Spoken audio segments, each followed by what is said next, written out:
On retrouve Azeb Vohdi-Gheorghiz à Washington et Raphaël Jacob à Montréal. Bonsoir à vous deux. Bonsoir.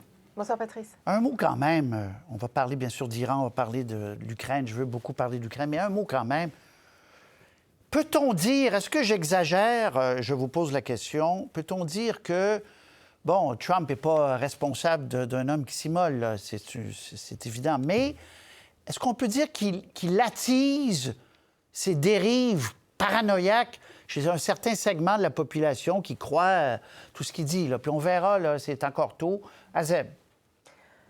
Je ne sais pas si on peut vraiment lier Donald Trump à ce qui s'est passé tout à l'heure. Je pense que, parce que vous savez, le 25 février, il y a un autre homme qui s'est immolé devant l'ambassade israélienne à Washington. Donc, c'est une deuxième fois en moins de 3 mois qu'une personne s'immole.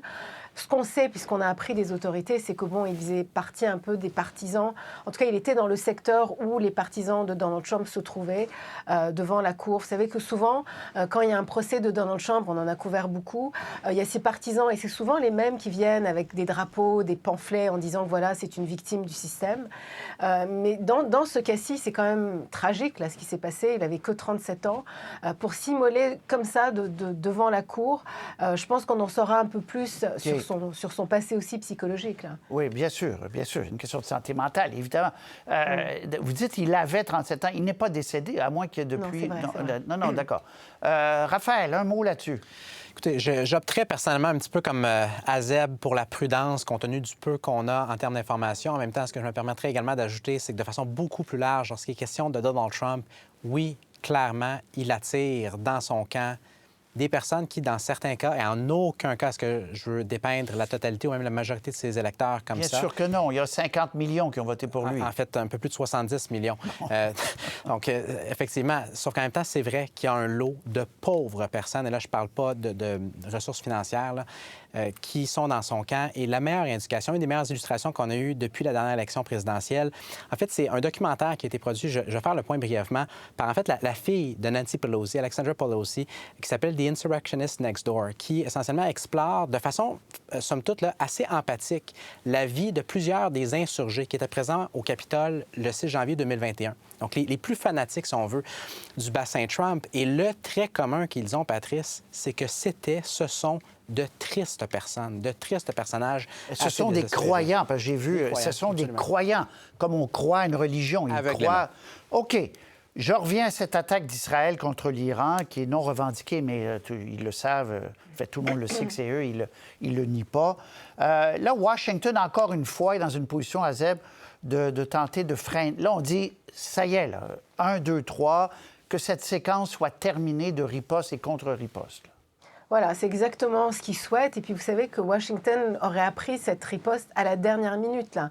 Et ça, c'est le ministre des Affaires étrangères italien qui aurait révélé cela. Donc, ils ne le savaient pas. Et eux, évidemment, ils veulent complètement se dissocier de cette riposte. Ils ne veulent surtout pas que ce conflit se régionalise. Mais en même temps, il fallait s'attendre à ce qu'Israël réponde, parce que c'est aussi sa façon de montrer que la dissuasion fonctionne. Donc, ils ont quand même visé un site tout près d'un site nucléaire, tout près d'une base militaire, 300 km au sud de Téhéran, pour montrer qu'ils sont quand même encore très forts et que voilà, qu'il ne faut pas rentrer un peu dans leur plate-bande, si vous voulez. Donc, pour Washington, ils s'attendaient à qu'Israël riposte. On dit même qu'apparemment Joe Biden aurait dit à Benjamin Netanyahou oui, vous pouvez riposter, mais faites quelque chose de plutôt doux, de pas trop, juste pour dire que vous avez riposté.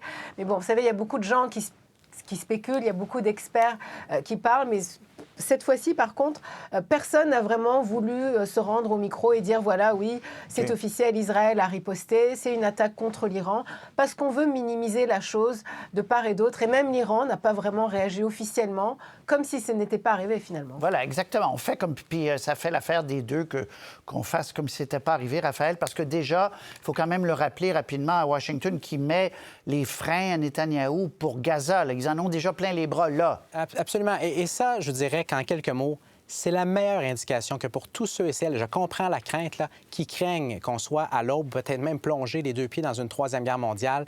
On n'est pas là, et je vous soumettrais qu'on n'est même pas sur le point d'être là. La meilleure indication de ça, c'est justement le comportement et la rhétorique utilisée par les grandes puissances ou, disons, les puissances relativement importantes, à commencer par les États-Unis, également l'Iran. Et quand on compare ça à la deuxième, surtout à la Première Guerre mondiale, les mois et les années qui avaient précédé ces conflits-là, ce n'était pas du tout comme ça qu'agissaient les grandes puissances de l'époque. On était pratiquement anxieux tellement qu'on voulait entrer en conflit l'un contre l'autre. Là, on fait à peu près tout pour éviter un embrasement additionnel. Bon, demain, vote extrêmement important à la Chambre des représentants. On va voir le tableau sur cette enveloppe d'aide dont on parle depuis des mois à l'Ukraine. Pas seulement à l'Ukraine, mais là, ce qu'on a fait pour que ça passe mieux, on a séparé l'Ukraine d'Israël et Gaza et de Taïwan. Là, il y a 3 enveloppes distinctes qui seront votées demain. Je vais vous faire entendre tout de suite le président Zelensky, qui, lui, on n'est plus dans l'inquiétude, là, on est dans l'urgence pour lui. Il dit « La maison brûle. Si j'ai pas ça, on perd la guerre. » We are still waiting for new support packages from the United States. American support has been in question for too long. Everything that is questioned for the defense of freedom is a precise answer for Putin. He's tempted to act when the West slows down. Donc, est-ce que Mike Johnson, le président de la Chambre des représentants, va réussir à faire passer ça, oui ou non, Raphaël? Probablement, s'il est prêt à mettre potentiellement sa propre carrière, la faire voler en fait en fumée. Et pour ceux et celles qui se posent la question, pourquoi maintenant? Pourquoi, après des mois et des mois de blocage à la Chambre des représentants, M. Johnson pourrait faire débloquer le tout dès la fin de semaine? 2 facteurs principaux. Le premier, on l'a évoqué il y a un instant, c'est la question israélienne. C'est-à-dire qu'au sein du Parti républicain, il y a des voix qui sont nombreuses et qui sont extrêmement puissantes pro-israéliennes qui, là, suite aux frappes iraniennes contre Israël, ont commencé à mettre beaucoup plus de pression sur M. Johnson pour qu'on fasse débloquer le tout. Et évidemment, le calcul auquel on arrive, c'est que pour faire passer l'aide à Israël, on doit également faire passer l'aide à l'Ukraine. Ça, c'est un facteur.